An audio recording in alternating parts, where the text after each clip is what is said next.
दोस्तों अक्सर देखने को मिलता है कि लोग हमसे शिकायत करते हैं कि डॉक्टर साहब हमारे हाथ पैर सुन्न होते हैं। काफ़ी देर तक बैठने से, लेटने से या काम करने से या सुबह सो के उठे तो हाथ पैर में झुनझुनी आने लगती है। इसकी वजह क्या है? सबसे पहले हम ये बात करते हैं कि आखिर ये किन लोगों को होता है। अक्सर ये बीमारी उनको देखने को मिल जाती है जिनको डायबिटीज़ की शिकायत है, जिनको शुगर अगर है या काफ़ी दिनों से वो शुगर की दवा खा रहे हैं, तो उनको ये बीमारी देखने को मिल सकती है, जिसे मेडिकल में न्यूरोपैथी भी कहते हैं। या फिर उन लोगों को देखने को मिलती हैं जिनको विटामिन बी 12 की कमी है। अगर बी 6 और बी 12 की कमी है तो उनको भी ये बीमारी देखने को मिल सकती है। या फिर ऐसे लोगों को भी देखने को मिलती है जिनका किसी वजह से अगर एक्सीडेंट हो गया है या नर्व डैमेज हो गया है, तो फिर उनके भी हाथ पैर में सुन्न होने लगते हैं। अक्सर देखने को मिलता है कि अगर किसी फीमेल्स को खून की कमी है, ब्लड सर्कुलेशन बहुत कम है, तो फिर उनको भी ये बीमारी देखने को मिल सकती है। कभी कभी ऐसा देखने को मिलता है कि अगर काफ़ी देर तक कोई आदमी बैठकर काम कर रहा है या कोई एक पोजीशन में बैठा हुआ है, तो वहाँ से ब्लड सर्कुलेशन स्लो हो जाता है, जिसकी वजह से हाथ पैर में सुन्न या झुनझुनी आने लगती है। दोस्तों अब हम बात करेंगे, अगर आपके हाथ पैर झुनझुनी आ रही है या सुन्न हो रहे तो करना क्या चाहिए। सबसे पहले आप ये करें कि हल्दी वाला दूध पीना शुरू करें। आप जानते हैं कि हल्दी में बहुत ज़्यादा एंटीऑक्सीडेंट होते हैं और ये एंटी इन्फ्लामेटरी का भी काम करते हैं।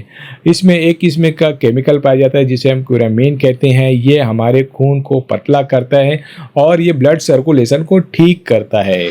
अगर आपके हाथ पैर में झुनझुनी आ रही है तो इसको पीना शुरू करें। इससे धीरे धीरे आपके हाथ पैर सुन्न होना कम हो जाते हैं। अगर आपको किसी किस्म की इंजरी हुई है तो भी ये हल्दी वाला दूध पीने से आपको फ़ायदा होता है। करना यह है कि आपको 1 कप दूध लेना है, उसमें 1.5 से 2 इंच का हल्दी कूट के डालना है और उसको अच्छी तरह पकाना है। जब हल्दी का पूरा अर्क दूध में निकल आए या फिर हल्दी का जो कलर है दूध में आ जाए तो आप उसे छान के पी लीजिए। आप ये बात याद रखिए कि उसमें आपको पाउडर का ऐड बिल्कुल नहीं करना है। अक्खी हल्दी लेके कूट के उसको मिला के दूध पीना है। अगर इसके साथ आपको जोड़ों में दर्द है या फिर हाथ पैर में दर्द है या जॉइंट में पेन और सूजन आती है तो आप इसमें थोड़ा सा 1-2 दाना काली मिर्च और दालचीनी का मिला लें। इससे ये होगा कि इसमें आपको दर्द में काफ़ी आराम मिलेगा। आपको ये दूध जो है रात को सोने से पहले पीना है। इसके फ़ायदे बहुत जल्दी देखने को मिलते हैं। दोस्तों आपको दूसरा काम ये करना है कि आपको अदरक वाली चाय पीनी है। आप लोग अच्छी तरह जानते हैं कि अदरक जो है हमारी बॉडी में एंटीऑक्सीडेंट का काम करती है। ये खून को पतला करती है, इन्फ्लामेशन को रोकती है।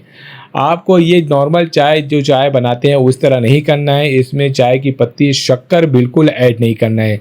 आपको 1 कप पानी लेना है और उसमें 1 से 1.5 इंच जो है अदरक मिलानी है और उसको खूब अच्छा बॉयल करना है।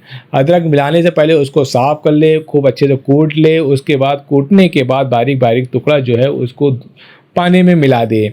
अगर आपको दर्द ज़्यादा है तो इसमें आप काली मिर्च का भी 2-3 दाना ऐड कर सकते हैं और बाकी कोई चीज़ नहीं मिलाना है। अदरक को और काली मिर्च को खूब अच्छे से पका ले। जब इसका अर्क उतर जाए तो आप उसको छान कर कुनकुना ही पिए। इसको खाना खाने के 1 घंटे बाद आप लें। दिन में 2 से 3 बार ले सकते हैं। इससे आपका मेटाबॉलिज्म बहुत अच्छा है, खून को पतला करता है।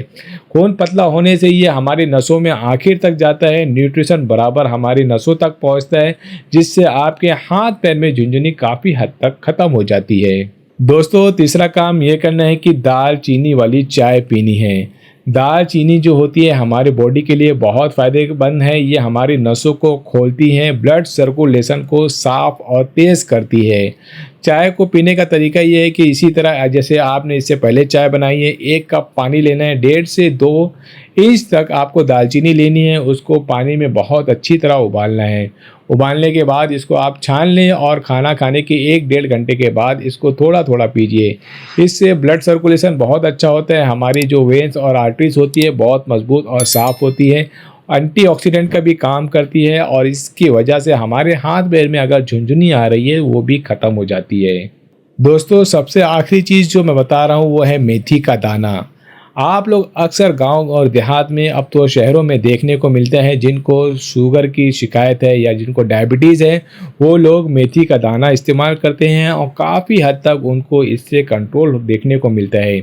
अगर आपको डायबिटीज़ की वजह से या शुगर की वजह से आपके हाथ पैर में झुनझुनी हो रही है या हाथ पैर सुन्न हो जा रहे हैं, या फिर आपको एहसास नहीं होता है, उंगलियों में कोई चीज़ का एहसास नहीं होता है, हाथों से बर्तन गिर रहे हैं, जो करवट सोते हैं वो करवट की नसें या हाथ सुन्न हो जाती हैं, उसके लिए मेथी दाना बहुत फ़ायदेमंद है। ख़ासकर उन लोग जिनको शुगर का इलाज कर रहे हैं या डायबिटीज़ की दवा खा रहे हैं, अगर उनको ये दवा दी जाए तो बहुत फ़ायदेमंद है। दोस्तों, मेथी का दाना इस तरह इस्तेमाल करना है, 5 से 7 ग्राम मेथी दाना लेना है, रात को 1 कप पानी में भिगा देना है। इसको पकाना उबालना बिल्कुल नहीं है। सुबह ब्रश करें और नाश्ते से पहले उसको छान कर पानी को पी ले बासी मुंह। आप कम से कम 20 से 25 दिन करिए, देखिए आपकी शुगर भी काफ़ी कंट्रोल हो जाएगी और हाथ पैर में अगर झुनझुनी है वो भी काफ़ी हद तक ख़त्म हो जाएगी। दोस्तों, अगर आप ये 4 चीज़ें इस्तेमाल करते हैं, उसके साथ भी ये ध्यान दें कि आपका विटामिन B12 और विटामिन 6 को मेंटेन करना है। आपकी शुगर जो डायबिटीज़ है उसकी बराबर मेडिसिन लेना है और उसको कंट्रोल करना है। मीठी चीज़ बहुत ज़्यादा ना खाएं और फैट वाली चीज़ बिल्कुल ही ना खाएं तो ज़्यादा अच्छा है।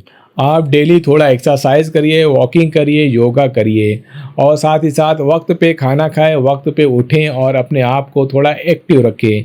किसी एक पोजीशन में कंटिन्यू ना बैठें, कभी कभी आप अपने पोजीशन को बदलते रहें। दोस्तों, ये सब एहतियात कीजिए और अगर इसकी वजह से भी या ये सब करने के बाद भी अगर आपके हाथों में नमनेस या झुनझुनी कम नहीं हो रही है, तो आप अपने फैमिली डॉक्टर से मिलिए और उनसे कांटेक्ट करके प्रॉपर डायग्नोसिस करा के आप अपना इलाज ज़रूर कराइए।